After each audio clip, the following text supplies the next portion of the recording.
ओम शांति। 1976 की मुरलियाँ। पहली मुरली का टाइटल है समर्थी दिवस के रूप में स्मृति दिवस। मुरली की डेट है 18 जनवरी 1976। सर्व आत्माओं के परम स्नेही परम पिता शिव बोले, आज बाप दादा अपने सर्व लवलीन बच्चों को देख बच्चों के स्नेह का रिस्पॉन्स दे रहे हैं। सदा बाप समान विधाता और वरदाता भव, सदा विश्व कल्याणकारी विश्व के राज्य अधिकारी भव, सदा माया प्रकृति और सर्व परिस्थितियों के विजयी भव। आज बाप दादा सर्व विजयी बच्चों के मस्तक के बीच विजय का तिलक चमकता हुआ देख रहे हैं। सर्व बच्चों के हस्तों में यही विजय का झंडा देख रहे हैं। हर एक के दिल की आवाज़ विजय हमारा जन्म सिद्ध अधिकार है, यह नारा गूंजता हुआ सुन रहे हैं। आज अमृत वेले बच्चों के स्नेह और आह्वान के मीठे मीठे आलाप सुन रहे थे। दूर दूर बिछुड़ी हुई तड़पती हुई गोपिकाएं नदी के समान सागर में समा रही थी। बाप दादा भी बच्चों के स्नेह के स्वरूप में समा गए। हर एक के मीठे मीठे मोती हृदय का हार बन बाप दादा के गले में समा गए। हर एक के भिन्न भिन्न संकल्प वैरायटी मधुर साजों के रूप में सुनाई दे रहे थे। अभी अभी चारों ओर बाप दादा को याद की मालाएं अनेक बच्चे डाल रहे हैं। आज के दिन को स्मृति दिवस के साथ साथ समर्थी दिवस भी कहते हैं। आज के इस यादगार दिवस पर बाप दादा ने जैसे आदि में बच्चों के सिर पर ज्ञान कलश रखा, साकार द्वारा शक्तियों के तन मन धन विल किया, वैसे ही साकार तन द्वारा साकार पाठ के अंतिम समय शक्ति सेना को विजय विश्व कल्याण के विल पावर की विल की। स्वयं सूक्ष्म वतनवासी बन साकार में बच्चों को निमित्त बनाया, इसलिए यह समर्थी दिवस है। आज बाप सर्व बच्चों के स्नेह में आवाज से परे स्वयं में समाने जा रहा है। इस समय चारों ओर सबका फुल फोर्स से उल्हाने और आह्वान के मन का आवाज आ रहा है। सब स्वयं में समाने जा रहे हैं। आप सबको सुनाई दे रहा है। नए नए बच्चों को विशेष रूप से बाप दादा याद का रिटर्न दे रहे हैं। जैसे पुराने बच्चों को डबल इंजन की लिफ्ट मिली, वैसे नए बच्चों को गुप्त मदद की प्राप्ति के अनुभव की खुशी के खजाने की विशेष लिफ्ट बाप दादा गिफ्ट में दे रहे हैं। उनके अनेक उल्हानों की को सेवा और सदा साथ के अनुभव द्वारा उल्हाने उमंग उत्साह के रूप में परिवर्तन कर रहे हैं। जैसे नए बच्चों का विशेष लगाव बाप और सेवा से है, वैसे बाप दादा का भी विशेष समय विशेष सहयोग की नज़र नए बच्चों पर है। बाप भी ऐसे बच्चों के कमाल के गुण गा रहे हैं। अच्छा दीदी जी तथा बच्चों को सामने देख बाप दादा बोले, आज बच्चों का विशेष स्वरूप कौन सा रहा? स्नेह के स्वरूप के साथ साथ उल्हाने भी दिए।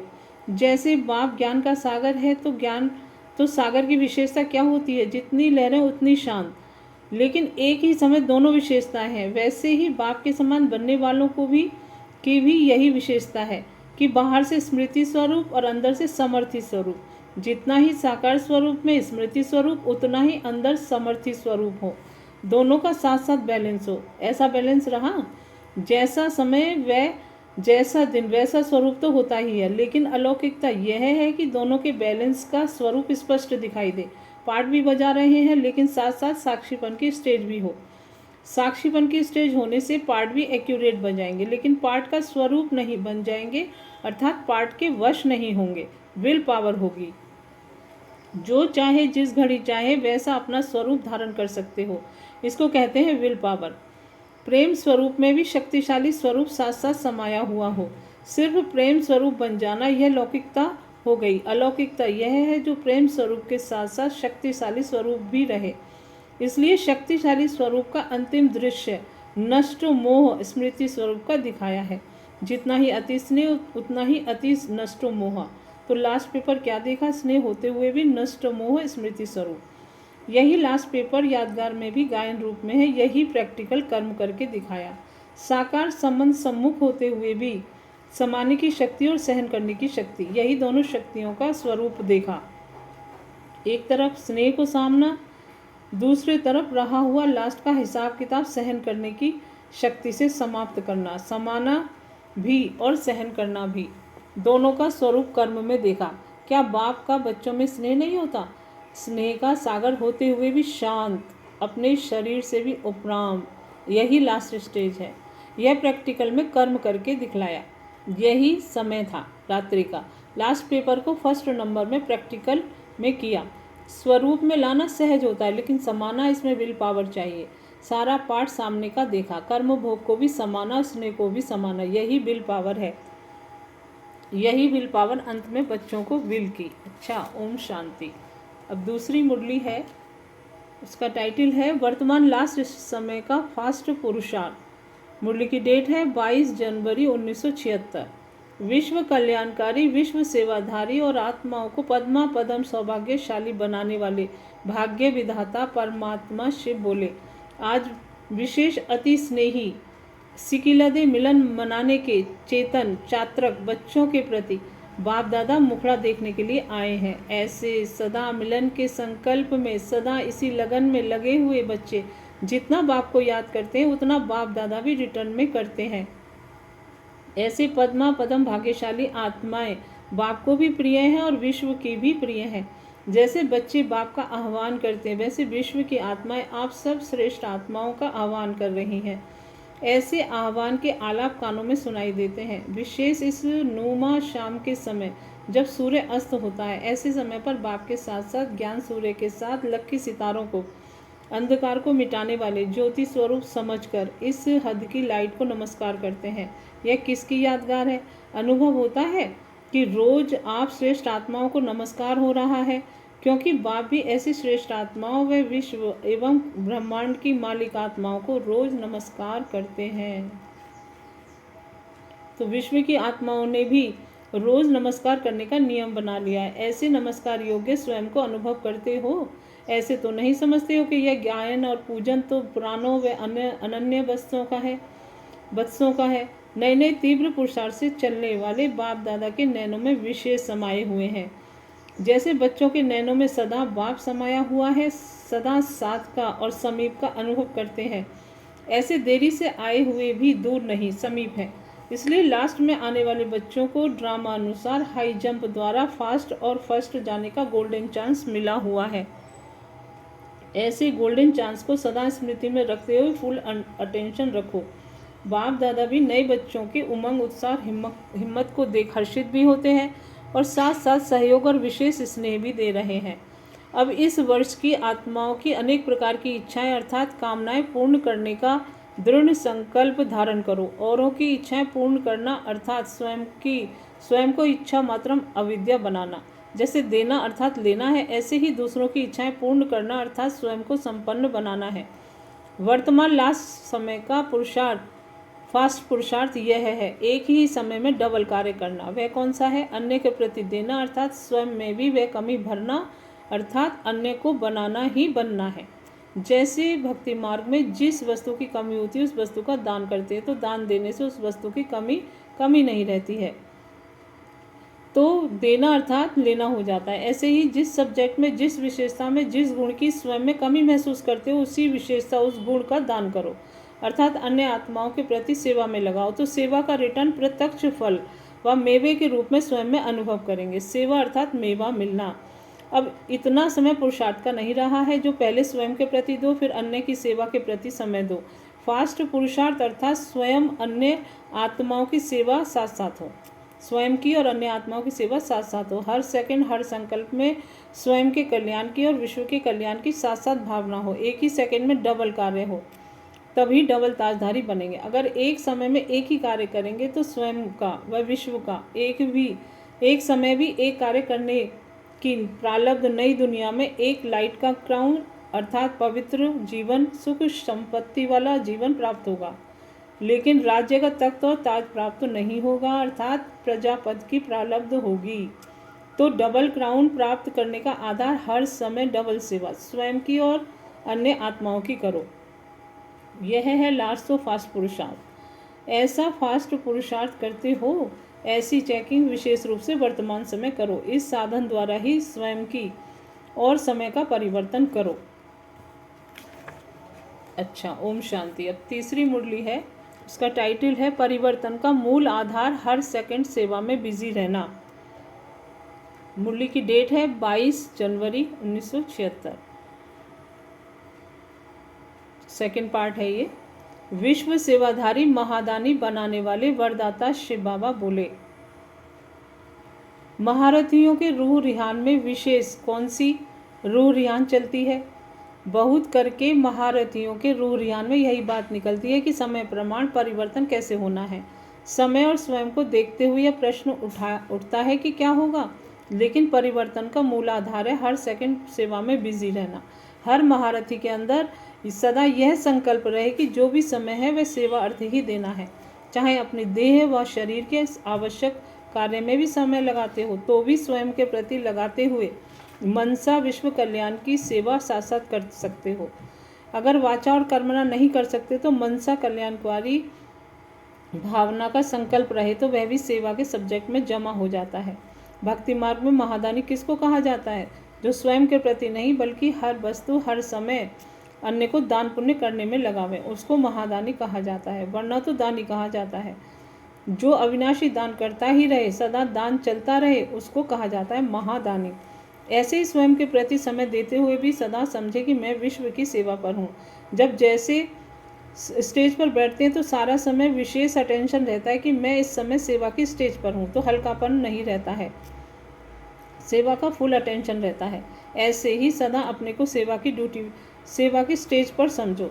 इसी द्वारा ही परिवर्तन होगा। जो भी कुछ स्वयं में कमजोरी महसूस होती है वह सब इस सेवा के कार्य में निरंतर रहने से सेवा के फलस्वरूप अन्य आत्माओं के दिल से आशीर्वाद प्राप्ति या गुणगान होता है। उस प्राप्ति के आधार से खुशी और उसके आधार से बिजी रहने से वह कमी समाप्त हो जाएगी। तो परिवर्तन होने का साधन यही है, जिसको ही दूसरे शब्द एक दूसरे में अटेंशन खिंचवाते हैं, प्रैक्टिकल में लाना है। तो याद की यात्रा में स्थित रहना, यह भी वर्तमान समय विश्व कल्याणकारी की स्टेज प्रमाण सेवा में जमा हो जाता है। क्योंकि अब महारथियों की याद की यात्रा का समय सिर्फ स्वयं प्रति नहीं, याद की यात्रा का समय भी स्वयं के साथ साथ सर्व के कल्याण व सर्व की सेवा के प्रति है। स्वयं का अनुभव करने का तो समय काफ़ी मिला, लेकिन अब महादानी और वरदानी की स्टेज है। अव्यक्त बाप दादा ने महारथी की परिभाषा बताई। महारथी अर्थात डबल ताजधारी अर्थात डबल सेवाधारी, स्वयं की और सर्व की सेवा का बैलेंस हो, उसको कहेंगे महारथी। बच्चों के बचपन का समय स्वयं के प्रति होता है, जिम्मेवार आत्माओं का समय सेवा प्रति होता है। तो घोड़े सवार और प्यादों का समय स्वयं के प्रति ज़्यादा जाएगा।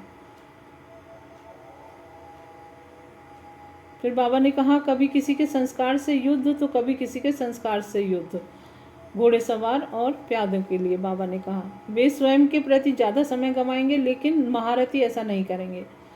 जैसे बच्चे होते खिलौने से खेलेंगे, बनाएंगे, बिगाड़ेंगे, यह भी अपने संस्कार रूपी खिलौनों से कभी खेलते, कभी बिगाड़ते, कभी बनाते, कभी वशीभूत हो जाते हैं और फिर कभी उसको वशीभूत कर लेते हैं। लेकिन यह बचपन की निशानी है, महारथी की नहीं। अच्छा, अब चौथी मुरली है। मुरली का टाइटल है संकल्प वाणी और स्वरूप के हाईएस्ट और होलीएस्ट होने से बाप की प्रत्यक्षता। मुरली की डेट है 23 जनवरी 1976। हाईएस्ट होलीएस्ट शिव ब्रह्मा वत्सों से बोले, अपने को हाईएस्ट और होलीएस्ट समझते हुए हर संकल्प व कर्म करते रहते हो। हाईएस्ट अर्थात ऊंच से ऊंच ब्राह्मण, ब्राह्मणों को विराट रूप में चोटी का स्थान दिया गया है। जैसे स्थान ऊंच चोटी का है, वैसे ही स्थान के साथ साथ स्थिति भी ऊंची है। जैसा नाम वैसी ऊंची शान, वैसा ही ऊंचा काम। जैसे बाप के लिए गायन है, ऊंचे ते ऊंचा भगवान, जैसे बच्चों का भी गायन है, ऊंचे ते ऊंचे ब्राह्मण। इस ऊंची स्थिति का यादगार आज तक चला आया है कि कोई श्रेष्ठ कर्तव्य व शुभ कार्य करते हैं तो नामधारी ब्राह्मणों से ही कराते हैं। इस समय के श्रेष्ठ कर्म की यादगार अब भी चैतन्य सच्चे ब्राह्मण के रूप में देख और सुन रहे हो। श्रेष्ठ कर्म की महिमा व गायन भी सुन रहे हो। दूसरी तरफ स्वयं श्रेष्ठ पाठ बजा रहे हो। यादगार और प्रैक्टिकल दोनों साथ साथ देख रहे हो। यादगार द्वारा भी सिद्ध होता है कि कितने ऊंचे थे, अब हैं और फिर होंगे। जैसे ब्राह्मण ऊंचे हैं, वैसे ही ब्राह्मणों का समय भी उस सब युगों में से सर्वश्रेष्ठ युग अर्थात संगम युग का समय, अर्थात अमृत वेला व ब्रह्म मुहूर्त का समय है। यह सर्वश्रेष्ठ स्थिति ब्राह्मणों की क्यों बनी? क्योंकि ब्राह्मण ही ऊंचे से ऊंचे अथवा श्रेष्ठ कर्तव्य में सहयोगी बनने का श्रेष्ठ भाग्य प्राप्त करते हैं। इतना ऊंचा अपना पाठ, श्रेष्ठ बाप, श्रेष्ठ स्थान, श्रेष्ठ शान स्मृति में रहते हैं। इतना श्रेष्ठ भाग्य सारे कल्प के अंदर फिर प्राप्त नहीं कर सकोगे। ऐसे हाईएस्ट और साथ साथ होलीएस्ट का यादगार अब तक भी सुनते हो। लोग ब्राह्मणों के बजाय आपको देवता रूप का गायन करते हैं, आपके देवता रूप का गायन करते हैं। होलीएस्ट का कौन सा गायन है? कमल नयन, कमल हस्त, कमल मुख के रूप में अब तक भी गायन करते हैं। अब प्रैक्टिकल में चेक करो कि हर कर्म इंद्रिय कमल समान न्यारी बनी है। जैसे कमल संबंध और संपर्क में रहते हुए न्यारा, ऐसे कर्मेंद्रिय कर्म और कर्म के फल के संपर्क में आते हुए न्यारी है।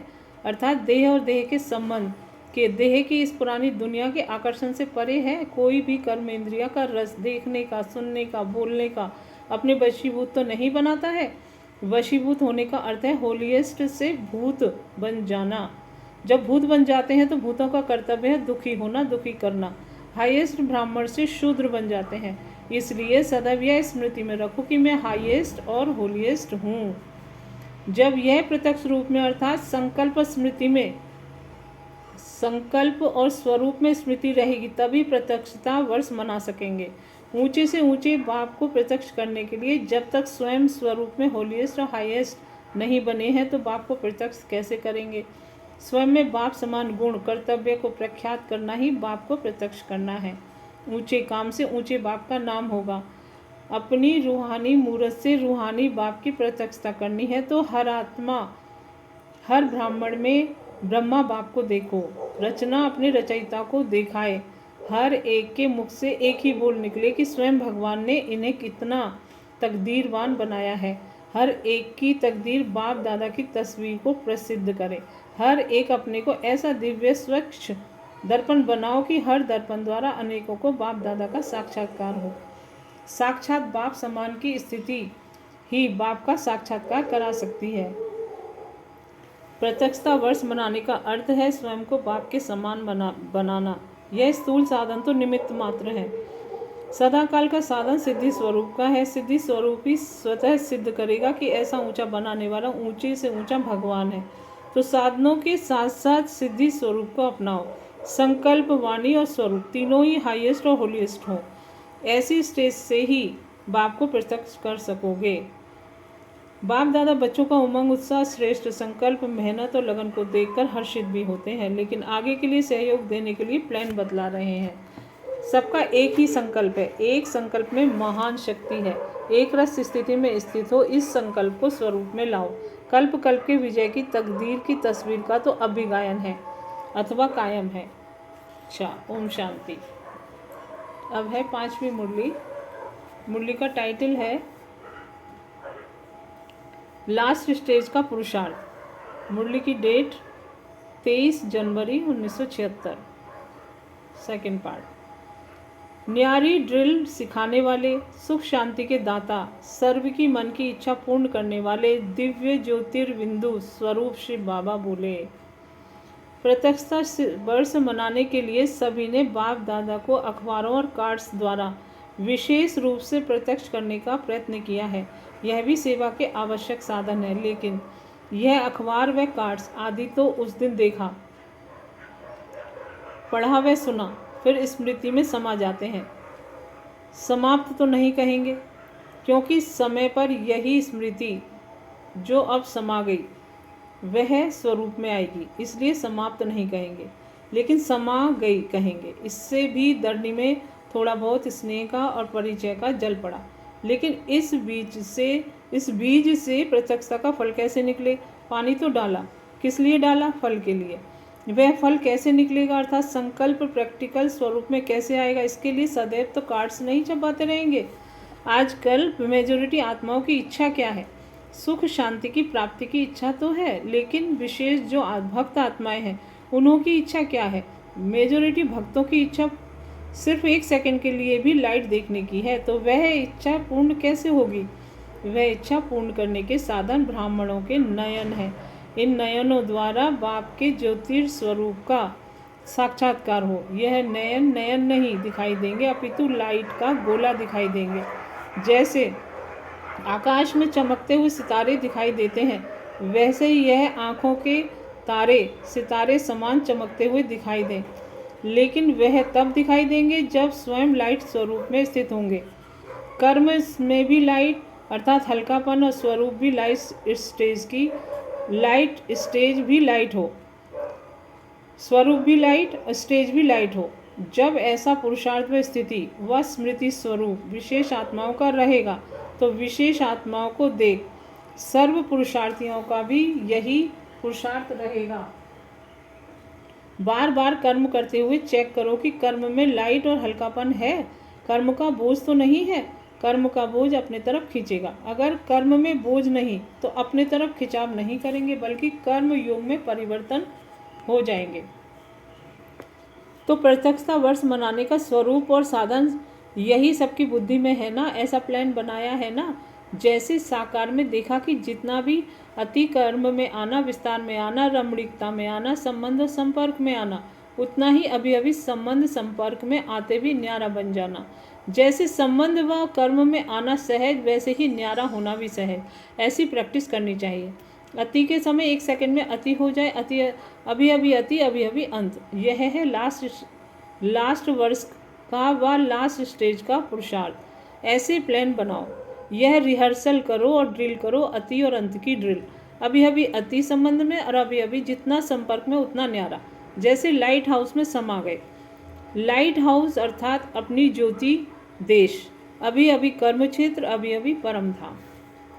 अच्छा, बाबा ने माताओं से मुलाकात की। माताओं से मधुर मुलाकात करते समय उच्चारे हुए अव्यक्त बाप दादा के मधुर महावाक्य। दुख अथवा गाली में भी कल्याण। बाप दादा का माताओं से आदि से विशेष स्नेह है। यज्ञ की स्थापना में भी विशेष किसका पाठ रहा? निमित्त कौन बने? और अंत में भी प्रत्यक्षता और विजय का नारा लगाने में निमित्त कौन बनेंगे? माताएं। संगम पर गोपिकाओं का विशेष पाठ है। गोपी बल्लभ गाया हुआ है। माताएं सदैव यह इच्छा रखती हैं, ऐसा हमें अपना बनावे जो श्रेष्ठ हो, अच्छा वर मिले, अच्छा घर मिले। जब बाप ने अपना बनाया तो और क्या चाहिए। कोई भी इस कल्याणकारी युग में परिस्थिति आती है तो उस परिस्थिति को ना देख, वर्तमान को ना देख, वर्तमान में भविष्य को देखो। मानो कोई दुख देता है, गाली देता है, तो उसमें भी ये देखो कि मेरा कल्याण है। कल्याण यह है कि वह दुख अथवा गाली ही सुखदाता की याद के नज़दीक लाएगी। बाहर के रूप से ना देखो, कल्याण के रूप से देखो, तो कोई भी परिस्थिति कठिन परिस्थिति नहीं लगेगी। इससे आप अपना उन्नति कर सकेंगे। अच्छा, नेक्स्ट मुरली 6 नंबर। मुरली का टाइटल है पुरुषार्थ को तीव्र करने की युक्ति अब नहीं तो कभी नहीं। और मुरली का डेट है 24 जनवरी 1976। रूहानी सेवादारी टीचर से मधुर मुलाकात करते हुए अव्यक्त बाप दादा ने ये मधुर महावाक्य उच्चारे।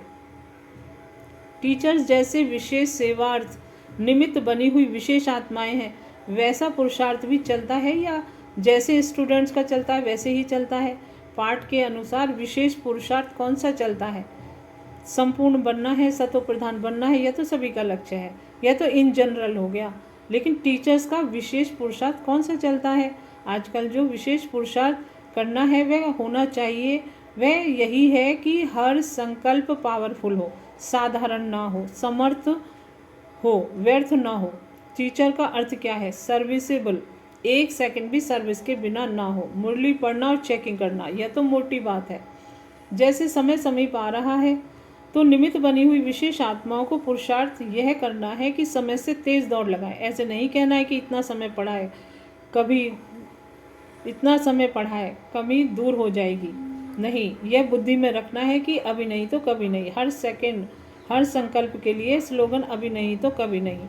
जैसे जब ऐसे अभी के संस्कार भरेंगे तो ऐसी अभी कहने वाली आत्माएं सतयुग के आदि में आएंगी, कभी कहने वाली आत्माएं मध्य में आएंगी, कभी कहने वाले समय का इंतजार करते हैं तो पद में भी इंतजार करेंगे। तो हर सेकंड हर संकल्प में वह यह स्लोगन याद रहे। अगर यह पाठ पक्का नहीं होगा तो सदैव कमजोरी के संस्कार रहेंगे। महावीर के संस्कार हैं, अब नहीं तो कब नहीं। हमारे से भी ये आगे हैं, यह करेंगे तो हम करेंगे, यह अलबेलेपन के संस्कार हैं। जो संकल्प आया वह अब करना ही है, कल नहीं आज, आज नहीं अब, अर्थात अभी करना है। सभी विशेष आत्माएं होना अपने को छोटा तो नहीं समझते हो। पुरुषार्थ में हर एक बड़ा है। कारोबार में छोटा बड़ा होता है, पुरुषार्थ में छोटा बड़ा नहीं होता। पुरुषार्थ में छोटा आगे जा सकता है, कारोबार में मर्यादा की बात होती है, पुरुषार्थ में मर्यादा की बात नहीं। पुरुषार्थ में जो करेगा सो पाएगा। अब ऐसे चेक करना है कि ऐसा पुरुषार्थ है या कि जैसे साधारण सबका चलता है वैसे चलता है। टीचर्स सदा हर्षित हैं, टीचर्स को अनेकों की आशीर्वाद की लिफ्ट भी मिलती है और किसी को कमज़ोर बनाने के निमित्त भी बनती हैं, तो पाप भी चढ़ता है। जिस बोझ के कारण जो चाहते हैं वह नहीं कर पाते, बोझ वाला ऊपर नहीं उठ सकेगा, इसलिए चाहते हो भी चेंज नहीं होते हो, तो जरूर बोझ है। उस बोझ को भस्म करो, विशेष योग से, मर्यादाओं से, लगन से, नहीं तो बोझ में समय बीत जाएगा, आगे बढ़ ना सकोगे। अमृत वेले उठकर अपनी सीट को सेट करो। जैसी सीट है उसी प्रमाण सेट है, जैसी सीट है उसी प्रमाण सेट है, यह चेक करो। अपने पोज को ठीक करो। अगर पोज ठीक ना भी होगा तो चेक करने से ठीक हो जाएगा। अच्छा, ओम शांति। नेक्स्ट 7 नंबर मुरली है। मुरली का टाइटल है डबल लाइट स्वरूप बनो। मुरली की डेट है 25 जनवरी 1976। निरंतर योगी की स्थिति तक पहुंचने का मार्ग बताने वाले तथा डबल लाइट स्वरूप बनाने वाले शिव बाबा बोले, भक्ति मार्ग में लक्ष्मी को महादानी दिखाते हैं, तो महादानी की निशानी कौन सी दिखाते हैं? लक्ष्मी का हाथ खुला हुआ देने के रूप में दिखाया जाता है। संपत्ति झलकती रहती है, यह शक्तियों का यादगार है। लक्ष्मी अर्थात संपत्ति की देवी, वह स्थूल संपत्ति नहीं, नॉलेज की संपत्ति, शक्तियों रूपी संपत्ति की देवी अर्थात देने वाली। तो जो यह चित्र बनाया है ऐसी संपत्ति की देवी बनना है, चाहे नॉलेज देवे चाहे शक्तियाँ देवे। ऐसा जो यादगार चित्र है, चेतन में अपने को ऐसा अनुभव करते हो, एक सेकंड भी कोई आपके सामने आवे तो भी दृष्टि से ऐसा अनुभव करे कि मैंने कुछ पाया, तब कहेंगे देने वाली देवी। अब चाहिए यह सर्विस, तब विश्व का कल्याण होगा। इतनी सभी आत्माओं को देना तो जरूर है, तो देने का स्वरूप सूक्ष्म और अति शक्तिशाली, समय कम और प्राप्ति ऊंची। ऐसे देने वाली शक्तियाँ या देवियाँ कितनी तैयार हुई है, ऐसी कितनी देवियाँ होंगी। इसी प्रमाण यादगार में भी नंबर है। कोई हर समय देने वाली, कोई कभी कभी देने वाली, कोई किन्हीं किन्हीं को देने वाली, कोई सभी को देने वाली। कोई कहती है चांस मिले तो करें, फील्ड होगी या सेवा मिले, सहयोग मिलेगा तो करेंगे। तो उनका यादगार क्या है? उनकी यादगार में भी तिथि तारीख फिक्स होती है। जो सदा के करने वाले होते हैं उनकी पूजा भी सदा होती है। जो समय और सहयोग के आधार से चांस लेते हैं उनकी यादगार की डेट फिक्स होती है। कई देवियों के वस्त्र बदलने की, हर कर्म की पूजा होती है। इससे सिद्ध है कि उन्होंने हर कर्म करते सारा समय दान किया है, जिसको महादानी कहेंगे। इसलिए उनकी महान पूजा महान यादगार है। एक होती है सदा साथियों के साथ स्नेह निभा के चलती है, दूसरी साथ होते भी स्नेह का साथ नहीं निभाते। उनके यादगार में भी सारा समय पुजारियों का साथ नहीं मिलता। जो यहाँ स्वार्थ के लिए आवेंगे, यादगार में भी स्पष्ट है कि यह यादगार किसका है, वह यह भी राज है। अभी ऐसा बनना है, सदा साथियों के साथ स्नेह का साथ निभाना है, सिर्फ समय पर नहीं, सदा के लिए साथ निभाना है। स्वार्थ से नहीं, काम निकालने के लिए नहीं, बल्कि स्नेह से और सदा के लिए साथ निभाना है। अच्छा, ग्रुप से मुलाकात। अपने को सदा बाप दादा के साथ अनुभव करते हो या अकेला अनुभव करते हो? जैसे बाप को हजारों भुजाओं वाला दिखाते हैं, सर्वशक्तिमान होते हुए भी बच्चों के साथ यादगार भुजाओं के रूप में दिखाते हैं, ऐसे तुम बच्चों की अपने को सदा सर्वशक्तिमान बाप के साथ अनुभव करते हो या कभी कभी अनुभव करते हो? जो सदा साथ का अनुभव करेंगे वे कभी किसी देहदारी के साथ की आवश्यकता अनुभव नहीं करेंगे, कभी भी किसी सेवा में देहदारी का आधार नहीं लेंगे। मर्यादा प्रमाण, संगठन प्रमाण, सहयोग लेना अलग बात है। बाकी किसी परिस्थिति में देहधारी की याद आए या मुझे परिस्थिति से पार करेंगे, राय देंगे, सहारा देंगे, इससे सिद्ध है कि सर्वशक्तिमान का सहारा सदा साथ नहीं रहता। सदा साथ रहने वाले का बाप से समीप संबंध होने के कारण संकल्प में रूहान में भी बाबा याद आएगा कि यह बाबा से पूछें।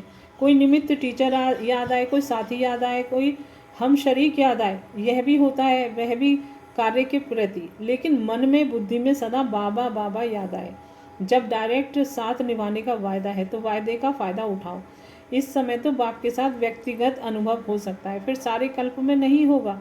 जो सिर्फ अभी की ही प्राप्ति फिर होगी ही नहीं, तो उसका पूरा पूरा लाभ उठाओ। कोई भी बात हो सदा बाबा ही याद रहे, इसको कहा जाता है निरंतर योगी। हर कदम बाप की याद रहे तो यह भी योग हुआ। ऐसे निरंतर योगी हो अथवा बनना है।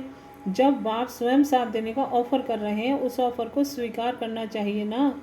जब आधा कल्प भक्ति मार्ग में बाप को मनाया साथ देने के लिए, अभी तो बाप खुद ऑफर कर रहे हैं, तो ऑफर को स्वीकार करना चाहिए। जैसे स्थूल में कोई किसी को कोई चीज़ ऑफर करे और वह स्वीकार ना करे तो इसको सभ्यता नहीं कहेंगे, यह इज्जत कहेंगे। यह तो गॉड की ऑफर है, सदा बाप के साथ अर्थात निरंतर योगी। वह तो सदा लाइट रूप है, तो ऐसे संग से लाइट रूप भी और हल्के भी हो जाएंगे। तो डबल लाइट हुई ना। जब लाइट बोझ उठाने के लिए ऑफर कर रहे हैं तो फिर तुम बोझ क्यों उठा रहे हो? बोझ वाला फुल स्पीड में चल नहीं सकता, तो अब इन अनेक प्रकार के बोझों से हल्के हो जाओ। अपना कोना कोना साफ करो। किचड़े को अंदर ही अंदर संभाल के नहीं रखो। ऐसे नहीं कि चांस मिलेगा तो देंगे। तो किचड़ा है तो किचड़ा ही ना। किचड़े से तो कीड़े पैदा होते हैं, उनको रखने का अर्थ है उनकी वृद्धि करना। तो जब किचड़े से खाली रहेंगे तब बाप द्वारा मिला हुआ खजाना अपने में भर सकेंगे। अच्छा, ओम शांति। अब 8 नंबर मुरली, 8वीं मुरली का टाइटल है 3 श्रेष्ठ ईश्वरीय वरदान। 3 श्रेष्ठ ईश्वरीय वरदान। मुरली की डेट है 27 जनवरी 1976। एवर हेल्दी वेल्दी हैप्पी बनाने का वरदान देने वाले वरदाता, रूहानी नज़र से निहाल करने वाले रूहानी पिता, रंक से राजा बनाने वाले परम शिक्षक और सूली को कांटा करने वाले सद्गुरु शिव बाबा बोले, आज अति पुराने सो नए बच्चे अपने निजी स्वरूप, निजी स्थान व अपने साकार स्वीट होम मधुवन स्वर्ग आश्रम में मिलन का जन्म सिद्ध अधिकार प्राप्त कर हर्षित हो रहे हैं। ऐसी हर्षित आत्माओं को देख बाप दादा भी हर आत्मा की प्राप्ति व तकदीर को देख हर्षित हो रहे हैं। जैसे बच्चों को बाप द्वारा वर्षा प्राप्त होते हर्ष होता है अर्थात खुशी होती है, वैसे ही बाप दादा को भी लास्ट सो फास्ट पुरुषार्थियों को तीव्र पुरुषार्थ की लगन में मगन देख हर्ष होता है। फास्ट पुरुषार्थ करने वालों की सूरत और सीरत बाप समान सदा रूहानी नजर आती है। सिवाय रूहानियत के अन्य कोई भी संकल्प व स्मृति नहीं रहती, अर्थात बाप द्वारा प्राप्त हुई सर्वशक्तियाँ स्वरूप में दिखाई देती हैं। उनकी हर नज़र में हर आत्मा को नज़र से निहाल करने की रूहानियत दिखाई देगी। ऐसी श्रेष्ठ स्टेज प्राप्त करने के लिए सदैव 2 बातें याद रखो। एक, स्वयं को अकाल मूर्त समझो। दूसरे, स्वयं को सदा त्रिकालदर्शी मूर्त समझो। निराकारी स्टेज में अकाल तख्त नशीन अकाल मूर्त है। साकार कर्मयोगी स्टेज में त्रिकालदर्शी मूर्त त्रिमूर्ति बाप के तख्त नशीन। हर संकल्प को स्वरूप में लाने से पहले यह दोनों बातें चेक करो। निराकारी और साकारी दोनों स्वरूप में हैं। इस स्मृति से स्वतः ही समर्थी स्वरूप बन जाएंगे, अर्थात हेल्थ, वेल्थ और हैप्पीनेस का अनुभव हर समय होगा। चाहे शरीर का कर्म भोग सूली से कितना भी बड़े रूप में हो, लेकिन सदा अपने को साक्षी समझने से कर्म भोग के वश नहीं होंगे। हर कर्म भोग सूली से कांटे समान अनुभव होगा। भविष्य जन्म जन्मांतर कर्म भोग से मुक्त होने की खुशी इस कर्म भोग को चुकतू करने के लिए औषधि का रूप बन जाती है। खुशी दवाई की खुराक बन जाती है। अब अपने को चेक करो कि सदैव हेल्दी रहता हूँ। मैंने एवर हेल्दी का वरदान प्राप्त किया है। वरदाता बाप द्वारा तीनों वरदान वरदाता बाप द्वारा तीनों वरदान एवर हेल्दी, एवर वेल्दी और हैप्पीनेस को प्राप्त किया है। सदा काल का वर्षा प्राप्त किया है या अल्पकाल का? किसी भी मायावी बीमारी के वश हो अपना सदा काल का एवर हेल्दी का वर्षा गंवा तो नहीं देते हो? बाप द्वारा एवर वेल्दी अर्थात सर्व शक्तियों के खजाने से संपन्न वरदान को प्राप्त किया है। सर्व खजानों के मालिक अनुभव करते हो, अर्थात अप्राप्त कोई भी वस्तु नहीं देवताओं के खजाने में। यह गायन तो है देवताओं का, देवताओं से भी श्रेष्ठ ब्राह्मणों का गायन है। अप्राप्त कोई शक्ति नहीं ब्राह्मणों के खजाने में। ऐसे एवर वेल्दी अनुभव करते हो? बाबा पूछ रहे हैं। एवर वेल्दी के साथ साथ अपने को एवर हैप्पी अर्थात सदा हर्षित भी अनुभव करते हो? अगर कोई भी प्रकृति और माया के आकर्षण नहीं है तो सदा हर्षित होंगे। ऐसे सदा हर्षित का सदैव एक ही संकल्प स्मृति में रहता है कि पाना था सो पा लिया, पाने के लिए कुछ भी नहीं रहा। ऐसे संकल्प में स्थित रहने वाले की अर्थात एवर हैप्पी रहने वाले की निशानी क्या होगी? सदा हर्षित रहने वाला मन, वाणी और कर्म से सर्व आत्माओं को सदा खुशी का दान देता रहेगा। किसी भी आत्मा के प्रति बाप समान दुख हरता सुख करता सदा बेगमपुर का बादशाह अनुभव करेगा। बादशाह अर्थात दाता। ऐसे हर्षित मुख रहने वाली आत्मा के हर संकल्प के वाइब्रेशंस द्वारा, एक सेकंड की रूहानी नज़र द्वारा, एक सेकंड के संपर्क द्वारा, मुख के एक बोल द्वारा दुखी व गम में रहने वाली आत्मा अपने को सुखी और खुशी का अनुभव करेगी। उसका कर्तव्य होगा सुख देना और सुख लेना। जैसे प्रजा अपने योग्य राजा को देख खुश हो जाती है, ऐसे एवर हेल्दी, एवर वेल्दी और हैप्पी आत्मा को देख कैसी भी दुखी आत्मा सुख का अनुभव करेगी। अप्राप्त आत्मा दाता को देख प्राप्ति की खुशी में झूमने लगेगी। ऐसे अपने को अनुभव करते हो देने वाले दाता के बच्चे। बाप समान दाता हो या भक्त के समान लेने वाले हो, या लेना और देना साथ साथ चलता है? लेना है ही देने के लिए, खजाना है बांटने के लिए और विश्व कल्याण के लिए। हर सेकंड लेने के साथ साथ देने वाले दाता भी बनो, तभी विश्व कल्याणकारी कहला सकेंगे। अपना लेने और देने का पोता मेल चेक करो। जितना लेना है उतना लेते हैं और लेने के साथ साथ जितना देना है उतना ही देते हैं। लेना और देना साथ साथ और समान है। ऐसे विश्व कल्याणकारी ही विश्व महाराजन बन सकते हैं। अच्छा, ओम शांति। नेक्स्ट मुरली है 9 नंबर। मुरली का टाइटल है रूहानी सितारों की महफिल। मुरली की डेट है 28 जनवरी 1976। प्रकृति और माया पर विजय प्राप्त कराने वाले, सफलता के लक्षण देने वाले, सर्व शक्तियों का अधिकारी बनाने वाले शिव बाबा बोले। आज बाप दादा सितारों की रूहानी महफिल को देख रहे हैं।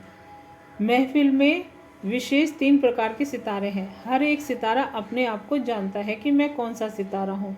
एक है सफलता के सितारे, दूसरे हैं लकी सितारे, तीसरे हैं उम्मीदवार सितारे। अभी हर एक अपने आप से पूछे कि मैं कौन हूँ। सारे दिन की दिनचर्या में संकल्प, श्वास, समय, बोल, कर्म, संबंध और संपर्क में सफलता मूर्त अर्थात सफलता के सितारे स्वयं को अनुभव करते हो। जैसे बाप द्वारा सुख, शांति, ज्ञान रत्नों की संपत्ति जन्म सिद्ध अधिकार के रूप में प्राप्त हुई है, वैसे हर बात में हर समय सफलता भी जन्म सिद्ध अधिकार के रूप में अनुभव होती है, अर्थात सहज प्राप्ति अनुभव होती है। अथवा मेहनत के बाद मेहनत ज़्यादा, सफलता कम अनुभव होती है। जितना सोचते हैं करते हैं उतना संकल्प और कर्म का प्रत्यक्ष फल प्राप्त होता है, या हो ही जाएगा, अभी नहीं तो कभी हो तो होगा, ऐसा भविष्य फल की उम्मीदों पर चलते हैं। संकल्प की उत्पत्ति के साथ सफलता हुई पड़ी है, यह निश्चय का संकल्प साथ साथ होता है। सारे प्रश्न पूछे हैं बाबा ने। हर कदम में जैसे पदम का गायन है, वैसे हर कदम में सफलता समाई हुई है। संकल्प व कर्म के बीच में सफलता रूपी वृक्ष समाया हुआ है। ऐसे अनुभव हो जैसे सफलता परछाई के समान कर्म के पीछे पीछे है ही, उसको कहते हैं सफलता का सितारा। दूसरे हैं लक्की सितारों में भी नंबर है। लक्की सितारों की विशेषता यह है कि वे जो भी संकल्प और कर्म करेंगे उसमें निमित्त मात्र मेहनत होगी। लेकिन फल की प्राप्ति मेहनत के हिसाब से ज़्यादा होगी। लक्की सितारे अपने लक को जानते हुए हर समय बाप दादा का लाख लाख शुक्रिया मानेंगे कि मेरे लक का लॉक खोल दिया। लक्की सितारे की वाणी में महान बनाने वाले बाप की महिमा दिल से स्वतः ही निकलती रहेगी और उनके रूप में खुशी की झलक विशेष दिखाई देगी। उनका विशेष प्लान सदा बाप का नाम बाला कर रिटर्न करने का, अर्थात बाप का हर कार्य अपने जीवन द्वारा प्रत्यक्ष करने का होगा। सदा बाप के स्नेही रहने वाले और बाप के स्नेही बनाने वाले होंगे। सदैव यही स्लोगन स्मृति और वाणी में होगा कि वाह बाबा और वाह तकदीर। ऐसे अपने को लक्की सितारे समझते हो। तीसरे हैं उम्मीदवार सितारे। उनकी विशेषता क्या होगी? कई उम्मीदवार सितारों में भी सफलता मूर्त भी बन सकते हैं। उम्मीदवार सितारे सदैव बाप का व श्रेष्ठ आत्माओं का साथ लेते हुए चलते हैं। हर कदम पर सहारे के आधार पर चलते हैं। हर संकल्प में, कर्म में होगा कि नहीं होगा, श्रेष्ठ है साधारण है, करें ना करें, जजमेंट की शक्ति नहीं होगी। अर्थात स्वयं जस्टिस नहीं बन सकते। जजमेंट कराने के लिए बार बार जज की आवश्यकता होगी। श्रेष्ठ संकल्प वाला होगा लेकिन दृढ़ संकल्प वाला नहीं होगा। हर परिस्थिति में व सेवा के कार्य में उमंग उल्लास होगा लेकिन हिम्मत कम होगी। उसके लिए हिम्मत दिलाने वाला साथी चाहिए। प्लान्स बहुत अच्छे होंगे, संकल्प समर्थ भी होंगे लेकिन स्वरूप में पूरा नहीं ला सकेंगे। आधा या पौना कुछ वाणी द्वारा, कुछ कर्म द्वारा संपन्न कर सकेंगे, लेकिन उनकी यह एक विशेषता होगी, हर समय सहारा लेने के कारण बाप की याद रहेगी। उनके मुख से नशे से और निश्चय से यह बोल निकलेंगे कि हमारा बाबा हमारे साथ है। आखिर वह दिन आएगा जब संकल्प को कर्म में लाकर ही दिखाएंगे। ऐसी उम्मीद हर समय रहती है। दिल शिकस्त नहीं बनते हैं। संबंध और संपर्क में भी सर्व का सत्कार करने के कारण स्नेही होते हैं। उनके चेहरे पर परिवार के साथ स्नेह की झलक दिखाई देती है। ऐसे उम्मीदवार सितारे माया के एक विशेष वार से बचे रहते हैं। वह कौन सा? वे देह अभिमान में कभी नहीं आते। देह अभिमान अर्थात होशियारी का अभिमान और बुद्धि का अभिमान, वे इससे सेफ रहते हैं। ऐसे नहीं कि उनकी बुद्धि में सब कुछ चलता नहीं है। प्लान्स चलते हैं, संकल्प भी आते हैं, लेकिन दृढ़ संकल्प ना होने के कारण साथ लेना पड़ता है। अब समझा?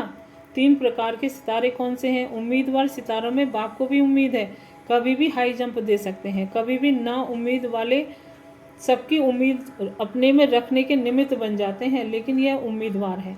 उम्मीदवार में उम्मीद रखना, यह ड्रामा में किसी किसी का वंडरफुल पार्ट भी बना हुआ है। अच्छा, ओम शांति। ओम शांति।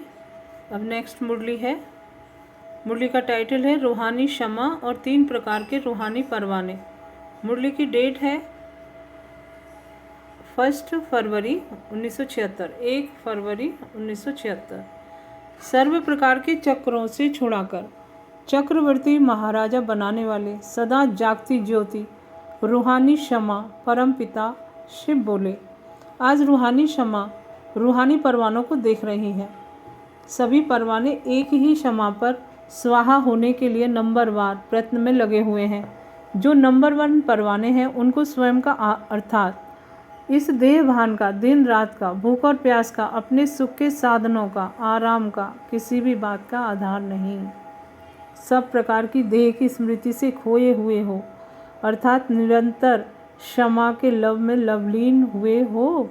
जैसे क्षमा ज्योति स्वरूप है, लाइट माइट रूप है, वैसे क्षमा के समान स्वयं भी लाइट माइट रूप हो। दूसरे प्रकार के परवाने क्षमा की लाइट और माइट को देखते हुए उसकी तरफ आकर्षित जरूर होते हैं, समीप जाना चाहते हैं, समान बनना चाहते हैं, लेकिन देह भान की स्मृति व देह के संबंध की स्मृति, देह के वैभवों की स्मृति, देह भान के वश तमोगुणी संस्कारों की स्मृति समीप जाने का साहस व हिम्मत धारण करने नहीं देती है। इन भिन्न भिन्न स्मृतियों के चक्कर में समय गंवा देते हैं। फर्स्ट नंबर है लवलीन परवाने, अर्थात बाप के समान स्वरूप और शक्तियाँ धारण करने वाले, बाप के सर्व खजाने स्वयं में समाने वाले, समान बनने अर्थात समा जाने अर्थात मर मिटने वाले। दूसरा नंबर अनेक प्रकार के चक्कर काटने वाले और अनेक स्मृतियों का चक्कर काटने वाले। वह है समाने वाले, यह है सोचने वाले। तीसरे नंबर के परवाने क्षमा को देख आकर्षित भी होते, सोचते भी, लेकिन दुविधा के चक्कर में रहते हैं। अर्थात दो नाव में पांव रखना चाहते हैं। माया के अल्पकाल के सुख भी चाहते हैं, क्षमा द्वारा व बाप द्वारा अविनाशी प्राप्ति भी चाहते हैं। ये हैं बार बार पूछने वाले, वह सोचने वाले, ये पूछने वाले। ऐसा करें या ना करें, प्राप्ति होगी या नहीं होगी, हो सकता है या नहीं हो सकता है, मुश्किल है या सहज है, यही एक रास्ता सही है या और भी है। ऐसे स्वयं से व अन्य अनुभवी आत्माओं से पूछने वाले। इच्छा है लेकिन इच्छा मात्रम अविद्या होने का साहस ही नहीं है। मिलना भी चाहते हैं लेकिन जीते जी मरना नहीं चाहते। जीते जी मरने अथवा छोड़ने में हृदय विदीर्ण होता है। ऐसे 3 प्रकार के परवाने क्षमा पर आते हैं। अब अपने आप से पूछो कि मैं कौन सा परवाना हूँ। अनेक प्रकार की स्मृतियों के चक्कर समाप्त हुए हैं या अब तक भी कोई ना कोई चक्कर अपनी तरफ खींच लेता है। अगर कोई भी व्यर्थ स्मृति के चक्कर अब तक लगाते हो तो स्वदर्शन चक्रधारी संगम योगी ब्राह्मणों का टाइटल प्राप्त नहीं हो सकेगा। जो स्वदर्शन चक्रधारी नहीं, वह भविष्य का चक्रवर्ती राजा भी नहीं होगा। 63 जन्म भक्ति मार्ग के अनेक प्रकार के व्यर्थ चक्कर लगाने में गंवाया। वही संस्कार अब तक संगम पर भी ना चाहते हुए क्यों इमर्ज कर लेते हो। चक्कर लगाने में प्राप्ति का अनुभव होता है या निराशा होती है। 63 जन्म लगाते लगाते, चक्कर लगाते लगाते, सब कुछ गंवाते, स्वयं को और बाप को भूलते हुए अब भी थके नहीं हो कि ठिकाना मिलते भी चक्कर काटते हो। अविनाशी प्राप्ति होते विनाशी अल्पकाल की प्राप्ति अब भी आकर्षित करती है। अब तक कोई अन्य ठिकाना प्राप्ति कराने वाला नजर आता है क्या? यह श्रेष्ठ ठिकाना जानते हुए भी अल्पकाल के ठिकाने आईवेल अर्थात ऐसे समय के लिए बना रखे हैं। ऐसे भी बहुत चतुर हैं। लेने के समय सब लेने में होशियार हैं, लेकिन छोड़ने के समय बाप से चतुराई करते हैं।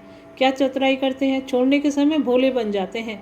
पुरुषार्थी हैं, समय पर छूट जाएगा, सरकमस्टेंसेस ऐसे हैं, हिसाब किताब पकड़ा है, चाहता हूँ लेकिन क्या करूँ, धीरे धीरे हो ही जाएगा, ऐसे भोले बन बातें करते हैं।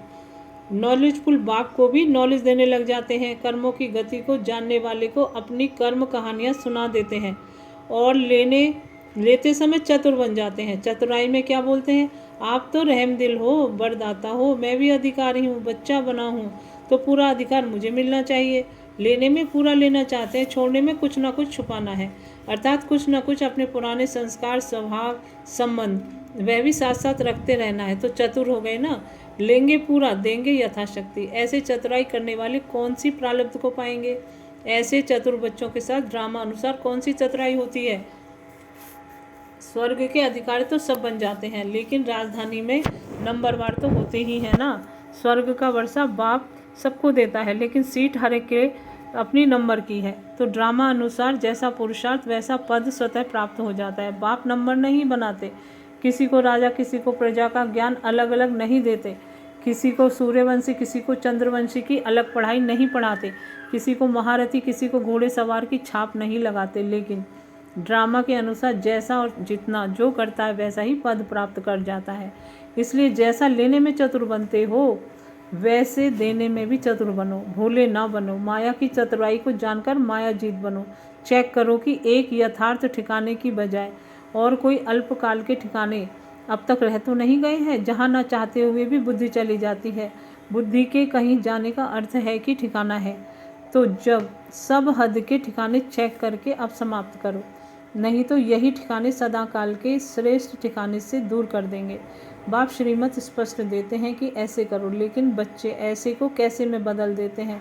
कैसे को समाप्त कर जैसे बाप चला रहे हैं ऐसे चलो। अच्छा, ओम शांति। नेक्स्ट मुरली है। मुरली का टाइटल है बाप स्नेही बनने की निशानी, फरिश्ता स्वरूप बनना। मुरली की डेट है 2 फरवरी 1976। फरिश्तेपन की योग्यताएं भरने वाले सर्व गुणों के भंडार शिव बाबा बच्चों से बोले। सदा अपना फ्यूचर सामने रहता है। अपना निमित्त बनी हुई, जितना निमित्त बनी हुई आत्माएं अपने फ्यूचर को सदा सामने रखेंगी, उतना अन्य आत्माओं को भी अपना फ्यूचर बनाने की प्रेरणा दे सकेंगी। अपना फ्यूचर स्पष्ट नहीं तो दूसरों का फ्यूचर बनाने का रास्ता नहीं बता सकेंगी। अपना फ्यूचर स्पष्ट है, महाराजा या महारानी जो भी बने हो, लेकिन उससे पहले अपना भविष्य फरिश्तेपन का कर्मातीत अवस्था का वह सामने स्पष्ट आता है। ऐसा अनुभव होता है कि मैं हर कल्प में फरिश्ते स्वरूप में ये पाठ बजा चुकी हूँ और अभी बजाना है। वो झलक सामने आती है। जैसे दर्पण में अपने स्वरूप की झलक देखते हो, ऐसे नॉलेज के दर्पण में अपने पुरुषार्थ से फरिश्तेपन की झलक स्पष्ट दिखाई देती है। जब तक फरिश्तेपन की झलक स्पष्ट दिखाई नहीं देगी, तब तक भविष्य भी स्पष्ट नहीं होगा। यह संकल्प आता ही रहेगा कि शायद ये मैं बनूं या वो बनूं। लेकिन फरिश्तेपन की झलक स्पष्ट दिखाई देगी तो वह भी स्पष्ट दिखाई देगी। तो वह दिखाई देता है या अभी घूंघट में है। जैसे चित्र का अनावरण कराते हो तो अपने फरिश्ते स्वरूप का अनावरण कब करेंगे? आप ही करेंगे या चीफ गेस्ट को बुलाएंगे? यह पुरुषार्थ की कमजोरी का पर्दा हटाओ तो स्पष्ट फरिश्ता रूप हो जाएगा। अभी तो चलते फिरते ऐसे अनुभव होना चाहिए जैसे साकार को देखा, चलते फिरते या तो फरिश्ते रूप का या भविष्य रूप का अनुभव होता था। तभी तो औरों को भी होता था। मैं टीचर हूँ, मैं सेवादार हूँ, ये तो जैसे समा वैसा स्वरूप हो जाता है। अब स्वयं को फरिश्ते रूप में अनुभव करो तो साक्षात्कार होगा। साक्षात्कार का रूप कौन सा है? फरिश्ता रूप बनना, चलते फिरते फरिश्ता रूप, फरिश्ता स्वरूप। अगर साक्षात फरिश्ते नहीं बनेंगे तो साक्षात्कार कैसे करा सकेंगे? तो टीचर्स के लिए अब विशेष पुरुषार्थ कौन सा है? यही कि फरिश्ता इस साकार सृष्टि पर आया हूँ सेवा अर्थ। फरिश्ते प्रकट होते हैं फिर समा जाते हैं। फरिश्ता सदा इस साकारी सृष्टि पर ठहरते नहीं, कर्म किया और गायब। तो जब ऐसे फरिश्ते होंगे तो इस देह और देह के संबंध व पुरानी दुनिया में पाँव नहीं टिकेगा।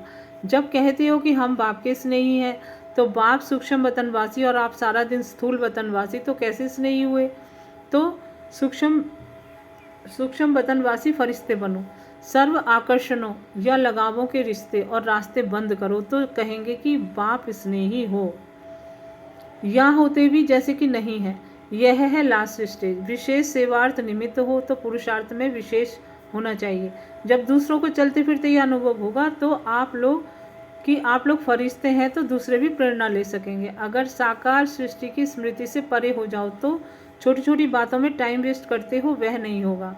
तो अब हाई जंप लगाओ साकार सृष्टि से एकदम फरिश्तों की दुनिया में, वह फरिश्ते स्वरूप, इसको कहते हैं हाई जंप।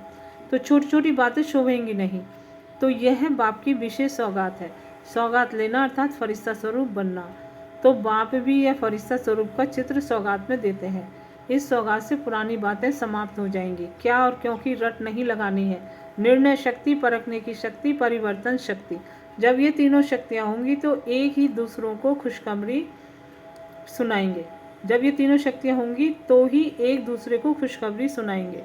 अगर खुद में परिवर्तन शक्ति नहीं तो दूसरों में भी परिवर्तन ला नहीं सकेंगे। अच्छा, अब कुछ प्रश्न है। एक ही प्रश्न है, परिवर्तन शक्ति वाला ही सफल। प्रश्न है, किसी भी प्लान को प्रैक्टिकल में लाने के लिए विशेष कौन सी शक्ति की आवश्यकता है? उत्तर है परिवर्तन करने की शक्ति। जब तक परिवर्तन करने की शक्ति नहीं होगी तब तक निर्णय को भी प्रैक्टिकल में ला नहीं सकते हैं, क्योंकि हर स्थान पर, हर स्थिति में, चाहे स्वयं के प्रति व सेवा के प्रति हो, परिवर्तन जरूर करना पड़ता है। जैसे सफलता मूर्त बनने के लिए संस्कार व स्वभाव परिवर्तन करना पड़ता है, वैसे ही सेवा में अपने विचारों को कहीं ना कहीं परिवर्तन करना पड़ता है। परिवर्तन शक्ति वाला कैसी भी परिस्थिति में सफल हो जाता है, क्योंकि वह बहुरूपी होता है। प्लान को सेवा में लाएंगे और पॉइंट्स को प्रैक्टिकल जीवन में लाएंगे। तो दोनों के लिए परिवर्तन करने की शक्ति चाहिए। नॉलेजफुल होने के नाते यह तो निर्णय कर लेते हैं कि यह होना चाहिए, लेकिन परिवर्तन नहीं होता है। इसका कारण है परिवर्तन शक्ति की कमी। जिसमें परिवर्तन शक्ति है वे सर्व के स्नेही होंगे, सदा सफल भी होंगे। संकल्प में दृढ़ता लाने से प्रत्यक्ष फल निकल आता है। परिवर्तन करके सफल बनना ही है, यह है दृढ़ संकल्प। सफलता मूर्तों का आह्वान कर रही है कि सफलता मूर्त आवे तो मैं उनके गले की माला बनूं। अच्छा, ओम शांति। अब है नेक्स्ट मुरली। इसका टाइटल है धर्म और कर्म का कंबाइंड रूप। मुरली की डेट है 3 फरवरी 1976। गुण मूर्त और त्याग मूर्त दीदी जी तथा वत्सों के मधुर मुलाकात करते हुए अव्यक्त बाप दादा ने विशेष युग संगम युग की विशेषता बतलाते हुए ये मधुर महावाक्य उच्चारे। आजकल की दुनिया में धर्म और कर्म दोनों ही विशेष गाए जाते हैं। धर्म और कर्म ये दोनों ही आवश्यक हैं, लेकिन आजकल धर्म वाले अलग, कर्म वाले अलग हो गए हैं। कर्म वाले कहते हैं धर्म की बातें नहीं करो, कर्म करो। धर्म वाले कहते हैं हम तो हैं ही कर्म सन्यासी। लेकिन संगम पर ब्राह्मण धर्म और कर्म को कंबाइन करते हैं, तो सारे दिन में धर्म और कर्म कंबाइंड रूप में रहते हैं। धर्म का अर्थ है दिव्य गुण धारण करना, सब प्रकार की धारणाएं, ज्ञान स्वरूप की, दिव्य गुणों की, ज्ञात स्वरूप की धारणा, कोई भी धारणा उसको धर्म कहते हैं। तो सारे दिन में चाहे कैसी भी जिम्मेवारी का कर्म हो, स्थूल कर्म हो, साधारण कर्म हो या बुद्धि लगाने का कर्म हो, लेकिन हर कर्म में धारणा अर्थात कर्म और धर्म कंबाइंड रहता है। मेजोरिटी की रिजल्ट क्या है? वैसे कहावत है कि एक म्यान में दो तलवारें नहीं रह सकती, अथवा एक हाथ में दो लड्डू नहीं आते, लेकिन संगम पर असंभव बात भी संभव हो जाती है। यहाँ एक ही समय में दोनों बात साथ साथ है, धर्म भी हो और कर्म भी हो, इसका ही अभ्यास सिखलाते हैं। तो संगम युग विशेष युग है, इसलिए विशेष है क्योंकि जो जो विशेषताएं गुणों में, जो जो विशेषता और युगों में नहीं हो सकती, वह सब विशेषताएं संगम पर होती हैं, इसलिए इसको विशेष युग कहते हैं। जो इस बात के कंबाइंड रूप के अभ्यासी हैं, वही कंबाइंड रूप संगम का बाप और बच्चा और प्रारब्ध का श्री लक्ष्मी श्री नारायण, इन दोनों के कंबाइंड रूप के अनुभवी बन सकते हैं व अधिकारी बन सकते हैं। तो दोनों ही साथ साथ रहते हैं। मेजोरिटी का रहता है अथवा नहीं, क्या रिजल्ट है, क्या समझते हो? सब अभ्यास में लगे हुए हैं। जब यह निरंतर कंबाइंड रूप हो जाए तब ही प्रारब्ध का रूप कंबाइंड हो, श्री लक्ष्मी श्री नारायण का धारण कर सकेंगे। कर्म में यदि धर्म कंबाइंड नहीं तो साधारण कर्म रह गया ना, इसलिए हर कर्म में धर्म का रस भरना चाहिए। यह चेक करना पड़े कि धर्म और कर्म दोनों साथ हैं अथवा धर्म को किनारे रख कर कर्म कर रहे हैं, या धर्म के साथ कर्म को किनारे तो नहीं कर देते हैं। यह भी निवृत्ति हो गई। जैसे निवृत्ति मार्ग में अकेले हैं, प्रवृत्ति अर्थात कंबाइंड, जो तो जबकि आदि पाठ से कंबाइंड है, प्रवृत्ति मार्ग वाले हैं, तो पुरुषार्थ में भी प्रवृत्ति का पुरुषार्थ हो, निवृत्ति मार्ग का ना हो, अर्थात अकेला ना हो। जैसे वे छोड़कर किनारा कर चले जाते हैं, इसी रीति धर्म को छोड़ कर्म में लग गए, यह भी निवृत्ति मार्ग हो गया। तो सदा प्रवृत्ति मार्ग रहे। ऐसा अभ्यास जब सबका संपन्न हो जाए तब समय भी संपन्न हो, क्योंकि प्रवृत्ति मार्ग के संस्कार पुरुषार्थी जीवन में भरने हैं। तो अभी से यह कंबाइंड रूप के संस्कार नहीं भरेंगे तो वहाँ कैसे होंगे? वंडरफुल प्रवृत्ति मार्ग है ना। धर्म और कर्म का प्रवृत्ति मार्ग कहो या कर्म या योग, कर्म और योग का प्रवृत्ति मार्ग कहो, बात एक ही हो जाती है। अच्छा, ओम शांति। शुक्रिया बाबा, शुक्रिया।